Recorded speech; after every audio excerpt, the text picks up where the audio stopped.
Welcome to Better Edge, a Northwestern medicine podcast for physicians. I'm Melanie Cole, and today we're examining complex foot and ankle reconstruction. Joining me is Dr. Anish Kadakia. He's a professor in the Department of Orthopedic Surgery at Northwestern Medicine. Dr. Kadakia, it's a pleasure to have you join us today as we get into complex foot and ankle reconstruction. Before we do that, tell us a little bit about your background and what type of surgery are you known for? Well, thank you very much, Melanie, for having me today. My background is that I am an orthopedic surgeon who has done a fellowship in foot and ankle for a year with Dr. Meyerson out in Baltimore. And over the last 16 years, my practice has developed to work on more severe deformities, revision work, which is what we kind of term complex foot and ankle. And so that's what I'm known for. I'm known for doing things and working on patients that others either find too difficult or have already operated on it and there may not be a solution. So that's kind of where my practice is focused on in the last few years. Well, thank you for sharing that with us. So tell us what makes a surgical case complex. So that's a great question. Sometimes it's either the patient themselves with regards to the severity of the deformity. So if the foot is shaped abnormally enough such that the difficulty of fixing the foot requires both bony, soft tissue work, and sometimes even multiple surgery. Sometimes it's because they've already had surgery and undoing or redoing what has been done just requires a lot of either a skill, implants, biologics that may not be either capable or possible for some other physicians to do. And a lot of what we do is either prior infections that have, when surgeries, unfortunately, no surgery is perfect and surgeries go wrong and you get a complication. And so sometimes surgeons need somebody to send that to try to help when things don't always go correct. And so that's really what defines complex. And the fourth thing is the patient themselves. Sometimes either they're very sick, they have maybe some other issues that make not just the surgery difficult, but the entire situation difficult. And that's really what we try to deal with. So that would include comorbid conditions, things like that, that just make this a more complex situation overall, yes? That's absolutely correct. So now tell us about non-union of fusions. I understand you do quite a few of these.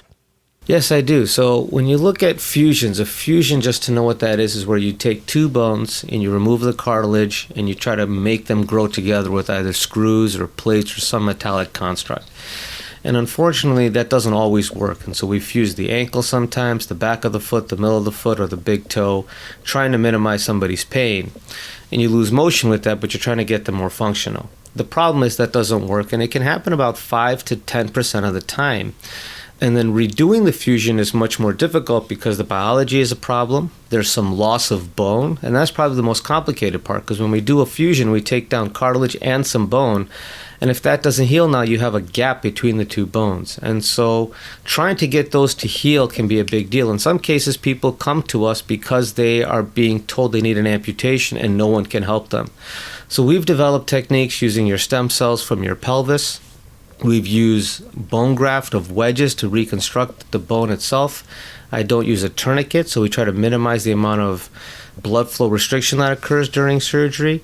And with that technique, and sometimes we have to have help from plastics to help do these surgeries, but we've developed techniques that have been published to try to salvage legs where others would say you needed amputation.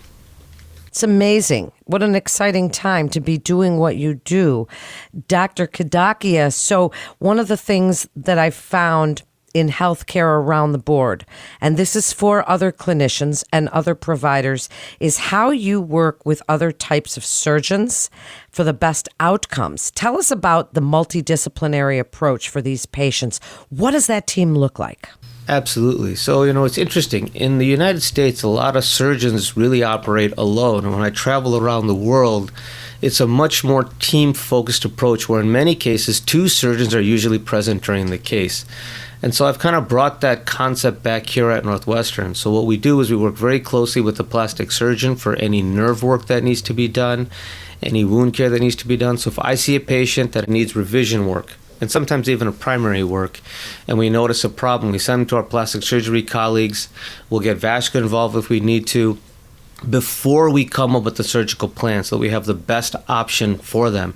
If it's a hard case or it requires a lot of time and effort, my partner, Dr. Patel, and I sometimes will do parts of the cases together, not because we're not capable of doing the case, but as we always say, two eyes are better than one, or two sets of eyes are better than one.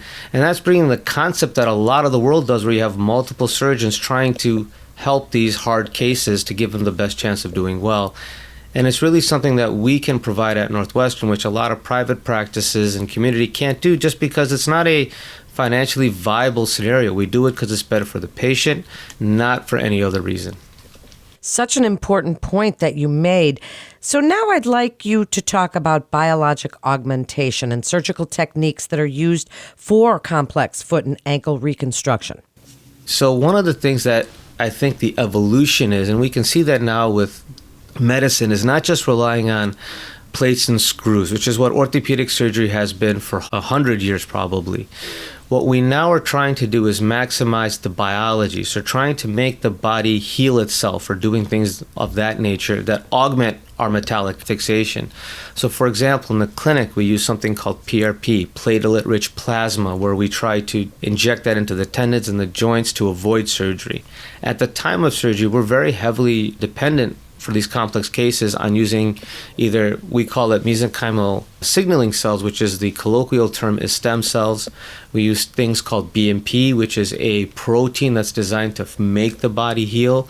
And again, we understand the biology of bone healing, and we know that when you restrict the blood flow, you get heat, and that can kill the cells. So we really try to avoid that. And then post-operatively, we know the mechanics and the biology of how long things take to heal, so we keep people off for a certain amount of time to try to maximize the bone healing before we get you going. Such an interesting field, and I find that biologic augmentation fascinating. Have any techniques shown to be superior in terms of outcome? Yes, they have, and that's something that we consistently look at too. So one of the things that I've done since I started at Northwestern was have patient-reported outcomes and radiographic outcomes looked at for most of our surgeries.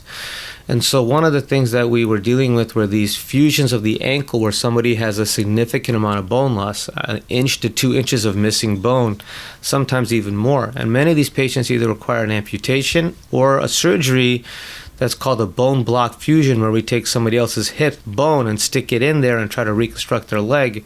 The problem is historically that had a 50% non-union rate, or 1 out of 2 would fail. So we tried to improve that, and what we just got published in Foot and Ankle International was able to show that we had a 90% fusion rate. So instead of half healing, we were able to get 9 out of 10 heal for these surgeries where most people would say you need an amputation. So yes, the biology, the techniques are now showing that we can do a better job, and we're looking at that in the back of the foot and the middle of the foot as well. Before we wrap up, Doctor, what advice do you have for other orthopedic surgeons looking to improve their outcomes in complex foot and ankle reconstruction, and any research that you're working on that other providers might not know about that might impact the future of complex limb reconstruction? That's a very interesting question. One of the things I think that other providers can look at, and this is what I lecture about a lot, if you look at kind of complex foot and ankle in general, is one, you need a good plastic surgeon to help you in many cases. Don't try to do what you're not capable of doing or your facility doesn't have the resources to do. Because I've tried that too, where you try to be a hero and do everything yourself. The problem is these patients need a little bit more help sometimes. So you need to believe in adding biology, whether that's stem cells or a protein called BMP. Avoid heat necrosis, which is going to be a future study that we're trying to look at. It's very hard to look at that, but there's some data showing that avoiding necrosis of the bone with heat when you drill is very important. And I think in these difficult cases, adding a plastic surgeon to improve the soft tissue, especially where there's an infection or you need the bone to really heal, is going to be something in the future that we're going to be able to see is important for the patients. And do you have any final thoughts you'd like to leave us with, key takeaways from this episode today? I think for the physicians and patients is that complex surgery or any surgery doesn't always work. And that's really the advice I give to the patient. So if you're going to undergo surgery or you're going to perform surgery, you should be aware that there's a 5-10% chance that the surgery does not end up the way you want it. And you need to be sure that the function you have now is bad enough that you are willing to undergo the risk of surgery. Because I don't think that's explained enough, both from the physician or understood by the patient. And that's why I have the practice I have. What great advice on counseling their patients about complex foot and ankle reconstruction. Thank you so much, doctor, for joining us today and to refer your patient. Or for more information, please visit our website at breakthroughsforphysicians.nm.org/ortho to get connected with one of our providers. Please remember to subscribe, rate, and review this podcast and all the other Northwestern Medicine podcasts. That concludes this episode of Better Edge, a Northwestern Medicine podcast for physicians. I'm Melanie Cole.